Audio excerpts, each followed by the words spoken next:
Cancer ಮುಕ್ತರಾಗಿದ್ದಾರೆ Shivanna. ಅದ ಬಳಿಕ energy ಹೆಚ್ಚಿಸಿಕೊಂಡ Shivanna. Video ನೋಡಿ, ಶಾಕ್ ಆಗ್ಬೋದು. ವಿಡಿಯೋ ತೋರಿಸಲ್ಲ ಈ ವಿಡಿಯೋದಲ್ಲಿ. ಓಕೆ, ಬನ್ನಿ ಮಾತಾಡೋಣ. ಎಲ್ಲರಿಗೂ ಪಟು ಕನ್ನಡ TV ಯೂಟ್ಯೂಬ್ ಚಾನಲ್ಗೆ ಸ್ವಾಗತ ಸುಸ್ವಾಗತ ಅಂತ ಹೇಳ್ತೇವೆ. ಶುರು ಮಾಡೋಕ್ಕಿಂತ ಮೊದಲು ಯಾರೆಲ್ಲ ನಮ್ಮ ಯೂಟ್ಯೂಬ್ ಚಾನಲ್ ಮೊದಲು ನೋಡ್ತಿದ್ದೀರಿ ಅವರೆಲ್ಲ ಸಬ್ಸ್ಕ್ರೈಬ್ ಮಾಡ್ಕೊಳ್ಳಿ, ಮತ್ತು ಪಕ್ಕದಲ್ಲಿರೋ ಬೆಲ್ಲೈಕನ್ನ ಪ್ರೆಸ್ ಮಾಡಿ. ಶಿವರಾಜಕುಮಾರ್ ಅವರು ಕ್ಯಾನ್ಸರ್ಗೆ ಒಳಗಾಗಿದ್ದರು. ಅವರಿಗೆ ಕ್ಯಾನ್ಸರ್ ಇರುವ ವಿಚಾರ ಸಾಕಷ್ಟು ಆತಂಕ ಮೂಡಿಸಿತ್ತು. ಆದರೆ ಶಿವರಾಜಕುಮಾರ್ ಅವರು ಈಗ ಸಂಪೂರ್ಣ ಕ್ಯಾನ್ಸರ್ ಮುಕ್ತರಾಗಿದ್ದಾರೆ. ಅವರು ಅಮೆರಿಕದಲ್ಲಿ ಆಪರೇಷನ್ಗೆ ಒಳಗಾಗಿ ಭಾರತಕ್ಕೆ ಬಂದರು. ಈಗ ಅವರನ್ನು ಎಲ್ಲರೂ ಕೊಂಡಾಡಿಕೊಂಡಿದ್ದಾರೆ. ಶಿವರಾಜಕುಮಾರ್ ಅವರು ಈಗ ಮೊದಲಿನ ಎನರ್ಜಿಗೆ ಬಂದಿದ್ದಾರೆ.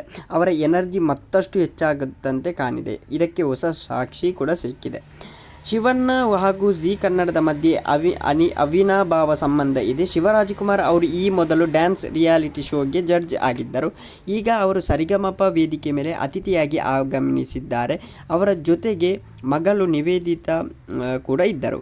ನಿವೇದಿತಾ ನಿರ್ಮಾಣದ ಫೈರ್ ಫ್ಲೈಮ್ ಚಿತ್ರದ ಪ್ರಚಾರ ಮಾಡಲಿಕ್ಕೆ ಅವರನ್ನು ನೋಡಿ ಫ್ಯಾನ್ಸ್ ಖುಷಿಯಾಗಿದ್ದಾರೆ. ಶಿವರಾಜ್ ಅವರು ಮೊದಲಿನ ಎನರ್ಜಿಯಲ್ಲಿ ಡ್ಯಾನ್ಸ್ ಮಾಡಿರೋದು ವಿಶೇಷ ಅಂತಲೇ ಹೇಳ್ಬೋದು. ಡ್ಯಾನ್ಸ್ ಕೂಡ ಮಾಡಿದ್ದಾರೆ. ಅದನ್ನಂತೂ ನೋಡಿ, ನಾಳೆ ಇರ್ಬೋದು ಶೋ ನೋಡಿ, ಶನಿವಾರ. Thank you.